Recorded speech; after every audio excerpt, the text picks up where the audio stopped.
മാതാവിൻ്റെ വണക്കമാസം മെയ് 2. പരിശുദ്ധ ദൈവമാതാവിൻ്റെ വണക്കമാസം 2-ാം തീയതി. ദാവീദ് വംശത്തിൽപ്പെട്ട ജോസഫ് എന്നു പേരായ പുരുഷനുമായി വിവാഹനിശ്ചയം ചെയ്തിരുന്ന കന്യകയുടെ അടുത്തേക്ക് ദൈവത്താൽ അയക്കപ്പെട്ടു. അവളുടെ പേര് മറിയം എന്നായിരുന്നു.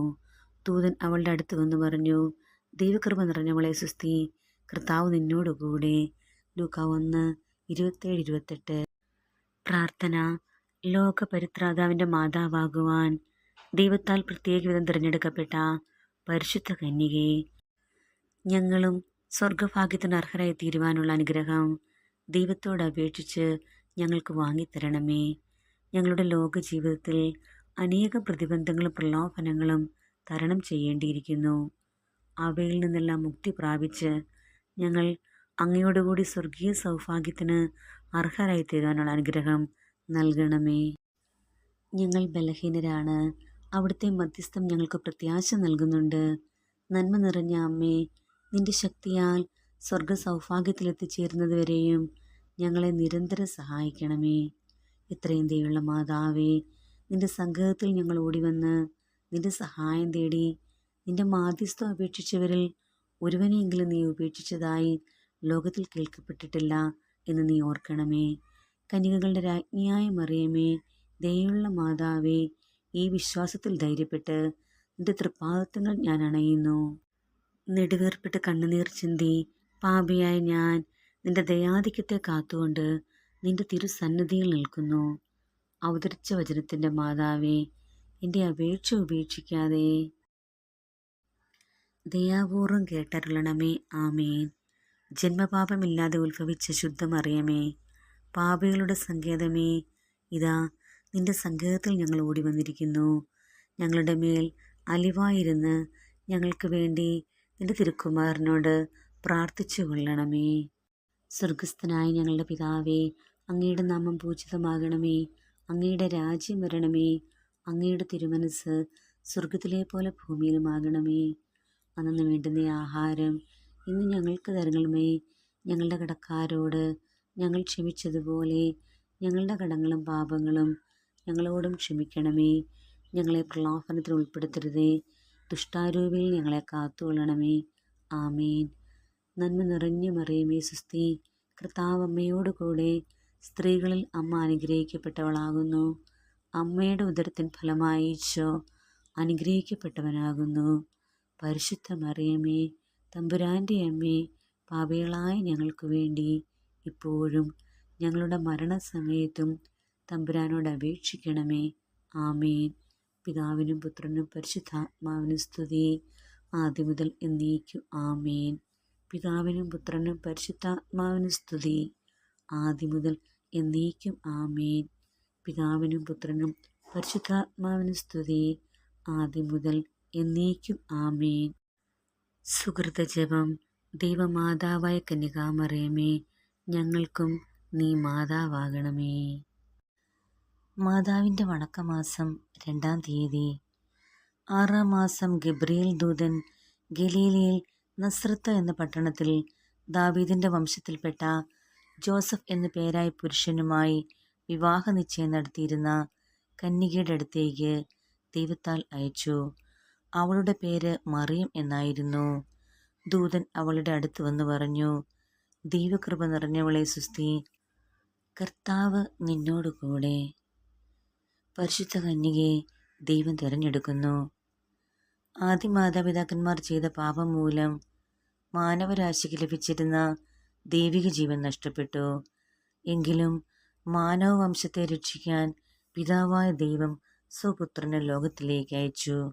ദൈവത്തിൻ്റെ കാരുണ്യം മനുഷ്യരിൽ പ്രകാശിപ്പിക്കുവാൻ, അങ്ങനെ പരിപൂർണ മനുഷ്യത്വം സ്വീകരിക്കുവാൻ തയ്യാറായ ദൈവം സകല മനുഷ്യരിലും ശ്രേഷ്ഠയും പുണ്യങ്ങളാലും അലങ്കൃതയുമായ പരിശുദ്ധ കന്യകയെ തിരഞ്ഞെടുത്തത് ഏറ്റവും സമുചിതമായ കാര്യമാണ്. ദൈവമാതൃത്വം സ്വീകരിച്ചുകൊണ്ട് മറിയത്തിന് ഈ മഹനീയ കർമ്മത്തിൽ പങ്കാളിയാകാൻ സാധിച്ചു. അന്ന് ജീവിച്ചിരുന്ന സകല യഹൂദ സ്ത്രീകളിലും വെച്ച് ശ്രേഷ്ഠയായ ഒരു സ്ത്രീയെ ദൈവമാതൃസ്ഥാനത്തിനായി തിരഞ്ഞെടുത്തതല്ല ദൈവം ചെയ്തത്. നിത്യകാലം മുതൽ പ്രപഞ്ചോൽപത്തിയുടെ ആരംഭത്തിൽ, തൻ്റെ വഴികളുടെ ആരംഭത്തിൽ, യാതൊന്നും സൃഷ്ടിക്കുന്നതിന് മുൻപ് തന്നെ ആദിയിൽ മറിയത്തെ സ്വായത്തമാക്കിയിരുന്നു. വചനം പറയുന്നു, സമുദ്രങ്ങൾക്കും ജലസമൃദ്ധമായ അരുവികൾക്ക് മുൻപ് തന്നെ എനിക്ക് ജന്മം കിട്ടി.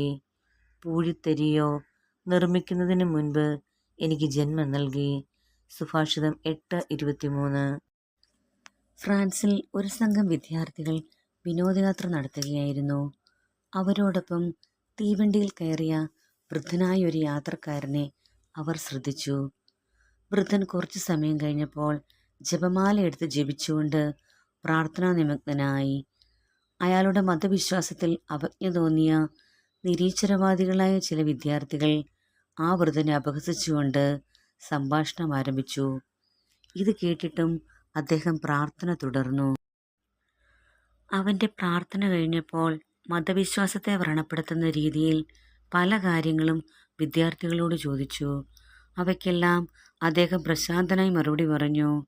അവരുടെ സംഭാഷണം സാഹിത്യപരമായ കാര്യങ്ങളിലേക്ക് കടന്നപ്പോൾ അന്നത്തെ പ്രശസ്ത നോവലിസ്റ്റും ഫ്രഞ്ച് സാഹിത്യത്തിലെ അനിഷേധ്യ നേതാവുമായ വിക്ടർ ഹ്യൂഗോവിനെ പറ്റി പരാമർശിച്ചു. ഹ്യൂഗോവിനെക്കുറിച്ച് കൂടുതൽ അവർ വിക്ടർ ഹ്യൂഗോയുടെ ഗുണഗണങ്ങൾ സവിസ്തരം പ്രതിപാദിച്ച് യാത്ര അവസാനിപ്പിച്ച് വിട ചോദിക്കവേ ആ വൃദ്ധൻ അവരോട് പറഞ്ഞു, വിക്ടർ ഹ്യൂഗോയെക്കുറിച്ച് ഒരു കാര്യം മാത്രം നിങ്ങൾ പറഞ്ഞില്ല, എന്താണത്? അവർ ചോദിച്ചു. അദ്ദേഹം ഒരു യഥാർത്ഥ മരിയഭക്തൻ കൂടിയാണ്. എന്താണതിന് തെളിവ്? നിങ്ങൾക്കത് എങ്ങനെ അറിയാം? വൃദ്ധൻ സുസ്മരവദനായി ഇപ്രകാരം പ്രതിവചിച്ചു, നിങ്ങൾ പ്രകീർത്തിച്ച വിക്ടർ ഹ്യൂഗോ ഞാൻ തന്നെയാണ്. നിങ്ങളുടെ മുൻപിൽ വെച്ച് കൊന്ത ജപിച്ച ഞാൻ വേറെ തെളിവ് നൽകണോ? ആ വിസ്തൃത സാഹിത്യകാരനോട് ക്ഷമാപണം ചെയ്ത ശേഷമാണ് വിദ്യാർത്ഥികൾ അവിടെ നിന്ന് പോയത്. വിശുദ്ധ ബെർണർദോസ് ദൈവമാതാവിനെ നോക്കി പ്രാർത്ഥിച്ച ജപം. എത്രയും ദയുള്ള മാതാവേ, നിന്റെ സങ്കേതത്തിൽ ഓടിവന്ന് നിന്റെ ഉപകാര സഹായം അപേക്ഷിച്ച് നിന്റെ അപേക്ഷയുടെ സഹായം ഇരുന്നവരിൽ കൊള്ളണമേ. കന്യാവ്രതക്കാരുടെ രാജ്ഞിയായ കന്യകേ, ദയുള്ള മാതാവേ, ഈ വണ്ണമുള്ള ശരണത്താൽ ഉറച്ചു നിന്റെ തൃപ്പാദത്തങ്ങൾ നെടുവീർപ്പിട്ട് കണ്ണുനീർ ചിന്തി പാപിയായ ഞാൻ നിന്റെ ദയയുടെ ആഴത്തെ കാത്തുകൊണ്ട് നിന്റെ തിരുമുൻപിൽ നിൽക്കുന്നു. അവതരിച്ച വചനത്തിൻ്റെ മാതാവേ, എൻ്റെ അപേക്ഷയെ ഉപേക്ഷിക്കാതെ ദയാപൂർവം കേട്ടരുളണമേ. ആമേൻ. ഈശോ. ലോകപരിത്രാതാവിൻ്റെ മാതാവാകുവാൻ ദൈവത്താൽ പ്രത്യേകമായി തിരഞ്ഞെടുക്കപ്പെട്ട പരിശുദ്ധ കന്യകേ, ഞങ്ങളും സ്വർഗഭാഗ്യത്തിന് അർഹരായി തീരുവാനുള്ള അനുഗ്രഹം ദൈവത്തോട് അപേക്ഷിച്ച് ഞങ്ങൾക്ക് വാങ്ങിത്തരണമേ. ഞങ്ങളുടെ ലോകജീവിതത്തിൽ അനേകം പ്രതിബന്ധങ്ങളും പ്രലോഭനങ്ങളും തരണം ചെയ്യേണ്ടിയിരിക്കുന്നു. അവയിൽ നിന്നെല്ലാം മുക്തി പ്രാപിച്ച് ഞങ്ങൾ അങ്ങയോടുകൂടി സ്വർഗീയ സൗഭാഗ്യത്തിന് അർഹരായി തീരാനുള്ള അനുഗ്രഹം നൽകണം. ഞങ്ങൾ ബലഹീനരാണ്. അവിടുത്തെ മാധ്യസ്ഥം ഞങ്ങൾക്ക് പ്രത്യാശ നൽകുന്നുണ്ട്. നന്മ നിറഞ്ഞ അമ്മേ, നിന്റെ ശക്തിയാൽ സ്വർഗഭാഗ്യത്തിലെത്തിച്ചേരാൻ എന്നതുവരെയും ഞങ്ങളെ നിരന്തരം സഹായിക്കണമേ.